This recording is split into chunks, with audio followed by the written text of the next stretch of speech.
So with a program such as this, which has the main focus of rugby, but also the cultural aspect within Ontario, what is the history of the name and the logo for Roots Rugby? This is a fun one. Keep you on your Um, toes. I'll go with the name and then Mel can describe the logo. There's a lot to describe in the logo. There's so much. Which I'll move but- my head so people can kind of get a good look at it. So the name, we are both Iroquois. It's a matrilineal system, so you go off of what your mom is. So under Iroquois, there's 6 different nations, and we're Mohawk. So that's where that comes from. And then we kind of plugged away at a lot of different options, and we didn't want to go with anything kind of stereotypical. We really wanted to honor where we were coming from and what we were doing. And you also want something that's going to flow right and sound right and look good. And so we plugged away at a couple different things and we couldn't figure it out. And then it kind of just slipped. We just said roots. And then we were like, why didn't we think of that before? Like, roots fits very well. It's where Iroquois is our roots. It makes a lot of sense. So that's where the name comes from. And then the logo is kind of derived off of that. So our logo has so much meaning within that little rugby ball that you see. First, you can see the tree of peace in the center. And you'll notice the roots. There are four roots that go in each direction: north, west, east, south. And the tree of peace, what it is there was a time when the Haudenosaunee people, or the Iroquois, were warring and fighting amongst each other, and things were not going well.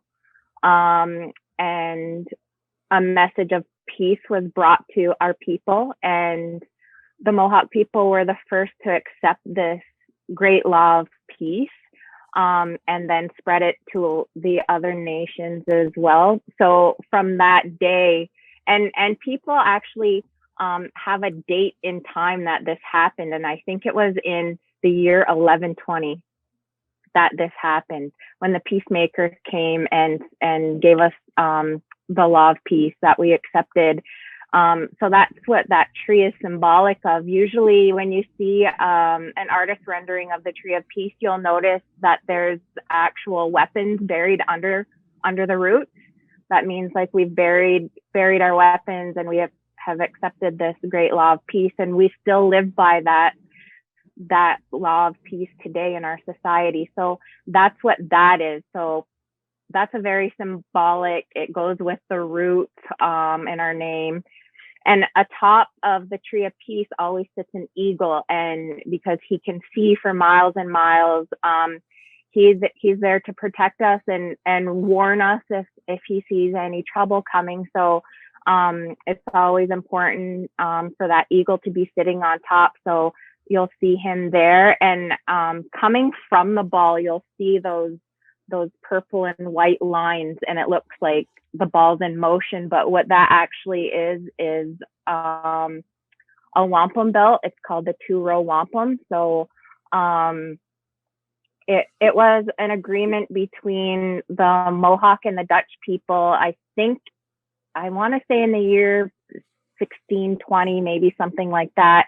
It was just an agreement, like, we'll stay in our canoe and we'll travel forward, and you'll stay in your ship and you'll travel forward, and we'll travel forward together, but we won't, we won't get into each other's business, type of thing. Like, we'll live harmoniously together, but our business is ours and yours is yours, and we won't sort of intermingle that way.